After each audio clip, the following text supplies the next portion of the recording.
Okay, good. I'm honored to welcome Professor Yuan Ding, who's joining Club des Mille from China tonight.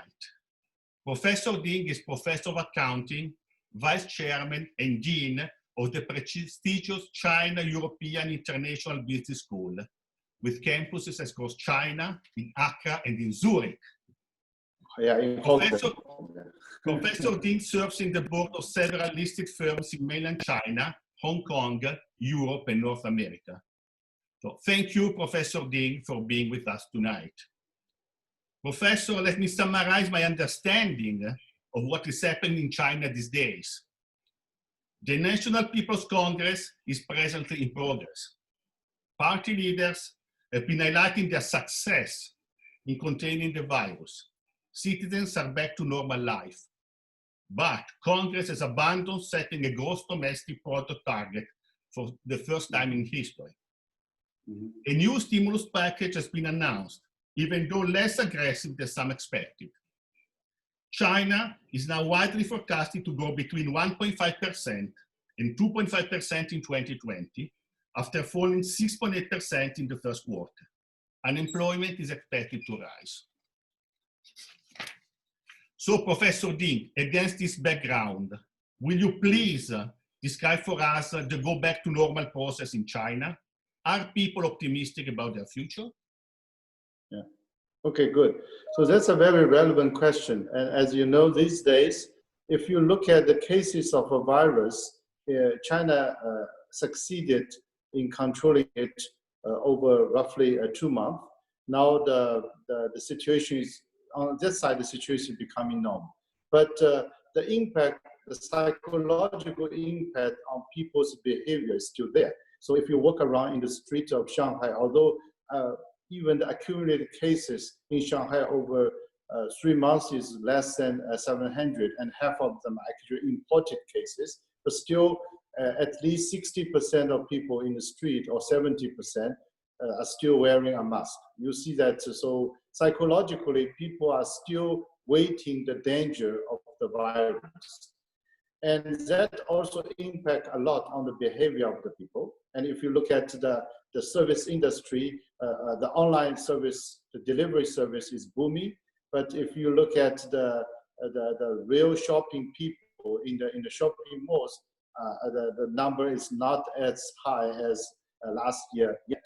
And also people, of course, when they do shopping, they go directly and buy. So when I talk with the distribution business, the brand from China or from overseas, they see the success rate to convince buyers is much higher because they come genuine to buy, not to just window shopping around. So there are a lot of change of behavior. And in the office, you will see the things is becoming more or less normal. People are back to work. And in large meetings, we still wear masks. And the school just gradually in Shanghai start to become normal from last week. And all the students, the kindergarten student will go back to school next week. So it's becoming normal, yeah. Okay, Professor, please, and how are the Chinese corporations reacting? Are they cost-cutting? Are they changing their business models? Yeah, and I think there's a big change among the sentiment of the corporate. During the first 3 months, at least 2 months, that means late January till late March, the main concern for China and also for the world was a shock on the supply side, because all the factories, the companies, the logistic companies, they just closed normally for a week for the Chinese New Year, and actually most of them closed for almost 2 months. So that was a huge impact on the disruption, and we talk a lot, not only in China, but around the world, that China stopped produce, China stopped to deliver. And since late March, because the problem in Europe and the US became quite worrying, and then now we are suffering more on the demand side shock. And many Chinese companies working with overseas, they see some orders canceled, and of course that affects a lot the people in work, and also ultimately will impact on the consumption. Of course, it's with a less impact on China, because since last year, China became mainly an internal consumption-driven economy. If we make a comparison between China and Switzerland, for example, the current surplus divided by GDP in China last year, it was only 1%, and Switzerland is more than 80%. So you see that Swiss economy is much more dependent on external markets than the Chinese economy. So far it's still stable. And when you ask the sentiment of people, I would say they are slightly optimistic, neutral, where I think we are in this kind of situation. But everyone admits that the crazy growing period is definitely gone. Okay, and we see from here China as a superpower, okay, also economically. So what should China do to bring back its past economic performance? I think there are several things China should work on, and I saw some positive news from this Congress just finished today in Beijing, is that China kept the promise and tried to push forward the opening of its economic industry sectors to the outside world. I think China should go deeper into that direction and to make China and continue to make China as a trustworthy, sustainable partner of the other countries. I think this is something very important. Currently, there's a lot of tension in the geopolitical areas, but I think this is something China must work on. On the other side, because of the aging population, the rise of cost in China, China should keep innovating, which means that they need to do more high value added product because they already pushed to the extreme the efficiency with the economy of scales and also supply chain. If you want to dig out more value added from business, you must do more innovation. So that's why Chinese companies are investing more and more heavily into R&D and also the brand building, which for me is a good news for foreign companies, including Swiss companies, because Chinese company will get more and more intellectual properties. That means the intellectual property protection environment in China. Personally, I'm very optimistic in the coming years it will be dramatic.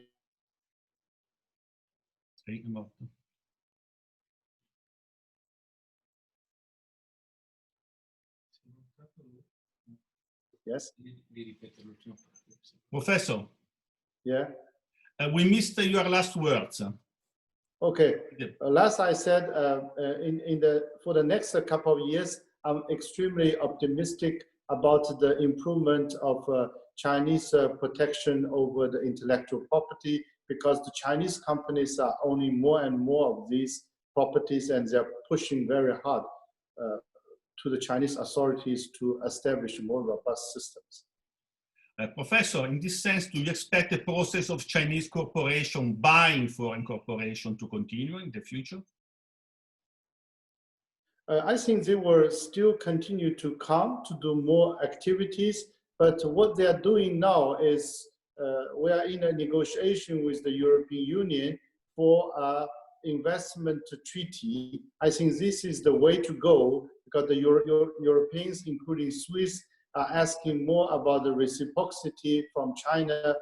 And I think on this side, China should work better to improve the playing field for the foreign corporates, especially for their access to the Chinese market through partnership or merger and acquisition. Yes. Thank you. So, Professor Ding, you co-authored the book on global expansion of Chinese company, which I just ordered on Amazon. Yeah. Some commentators believe that globalization has to transform a big way or die. Which is your position on this issue?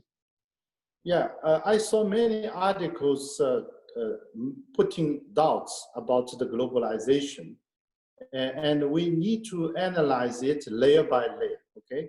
So if you look at the situation, some people complained about the high or extreme concentration of certain product in China. And they see, because of the disruption related to the pandemic situation. They thought that it's not safe to put all the eggs into the same basket.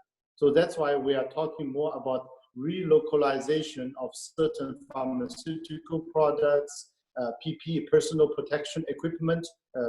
But for me, this is not the end of the globalization, but it will be a much more balanced, not pushing to the extreme of this economy of scale. So we might create, I think there's two solutions. One, it might be like after the petroleum crisis in the middle of 1970, all the countries started to build up some strategic reserves of oils. We might see certain precautions taken by public authorities to build some stocks or some backup manufacturing capacities for some essential products of pharmaceutical or whatever. But this is one way to go. But this, for me, is not deglobalization. The second thing we talk about is currently, I did some analysis. Many manufacturing capacities are actually moving out of China to some other countries. You see that. The concerns, if you look into the reason of this move, there are various reasons. Some reason is related to the economic cost reason. For example, the labor cost, the environmental protection cost, and some are related to the geopolitical reason. For example, you want to stamp your product instead of made in China, now you prefer to make it made in Vietnam, for example. But this, again, for me, is the change of footprint of globalization. It's not deglobalization. Just remember during the 1980, 1990, all the manufacturing moved massively from Europe, from Taiwan, from Japan to mainland China, because that was the best place to be for this type of manufacturing. Now they are moving to some other countries, but for me, it's a continuous action of globalization. Then the third part is the worrying part, is the lack of trust and the confidence. And the people start to accuse each other as an unreliable partner. So if we go into that direction, the mistrust between China and the US, and the less extent between China and Europe, worry me the most. So if we start to doubt if the other side is a trustworthy partner, then we might see a deglobalization and a close-up border again. But that is something more related to the geopolitical, and I think we should be very careful with the third trend. The first and the second trend is overall is okay, it's more rational. But the last one is extremely irrational and dangerous. Thank you, Professor. Professor Ding, early in November 2012, President Xi Jinping articulated a vision for the nation's future that we know as the Chinese dream. Yeah. Is such dream still alive in light of the present challenges? What will happen to the Silk Road Initiative? Mm-hmm. Yeah, that's also another very interesting question. I always tell my non-Chinese friend, we should all wish that this dream, this slogan is still alive. Because as you said, behind that dream, there is a huge promise made by the Chinese Communist Party to the Chinese people about the continuous improvement of their life. So basically, the legitimacy of the Chinese regime is based on the continuous delivery of economic success. If that's the case, we still have a hope that the current regime will be ultimately pro-market. Because we all know that only by doing the exchange, the transaction, the market-based economy, we can achieve and we can continue to achieve economic success in China. So this is something very important because that was a contract actually signed by Deng Xiaoping. And since then, generation after generation, every Chinese leadership team kept that promise. So Xi Jinping, of course, labored under the Chinese dream, but if you look into the content of that dream, is more or less the same promise Deng Xiaoping made at that time to the Chinese people. So that's something for me extremely important.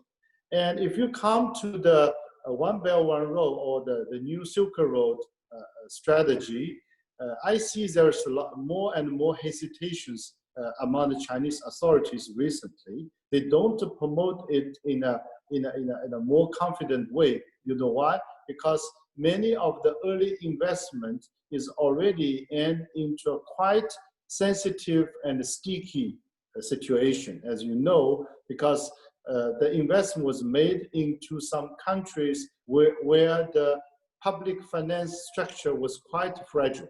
And given the big hit by COVID-19, the financial situation, the fiscal situation in these countries is even worse. So what we see now, China, of course, following the other country, especially France, call to suspend the payment for a while. But I can see that the pace of Chinese injection of their financial investment into these countries actually is much dramatically slowed down. So we might expect some slowdown because of the prudence or because of the pending tensions between the recipient and the Chinese investment. So we might see a slowdown. So, thank you, Professor. In 2 words, just to conclude, China is ahead of Europe in the recovery process. What do we have to learn for China to recover as well? Yeah, I think something we see in the current situation, what I like, of course, we can talk about the first month's problem. We have a lot of debate. Clearly, China didn't know how to handle it. There was clearly a slowdown, even a cover-up. We had a lot of news, bad news about that. But since late January, I think China managed that crisis fantastically well. So that's the first conclusion. I think it's an objective and a fair assessment, regardless of the ideological debate on that. The second thing I think China is doing very well in comparison with other countries is really about the prudence and the balanced, the current boosting or easing policies they're adopting. So China by far is the great power in the world using the least resources to boost economy. So that means China will have enough ammunitions in the future to further boost the economy. So you see the situation in Europe and in the US, they're putting far more resources into economy, but China is more using 2 tools. One is the reduction of tax, so they are doing that more aggressively. The other one is try to tunnel more bank loan money into the SMEs. So I think these are very smart way to put just a little bit, not too much liquidity into the economy, but try to see what will happen. And if later on, if you need more, you can put more. The problem is we see the situation in other developed countries is that maybe this time we overburn, and then next year we won't have enough liquidity because all the medical experts are not telling us that this will be a long fight against that virus. Thank so you. You shouldn't use the gunpowder too quickly. Yeah. Okay. Thank you, Professor Ding. Thank you for being with us tonight. Please, when borders do reopen, do come to Ticino and visit the Club des Mille. Thank you. Okay, I will. Bye-bye. Thank you. I wish you the best conference. Thank you. Bye-bye. Thank you. Thank you very much.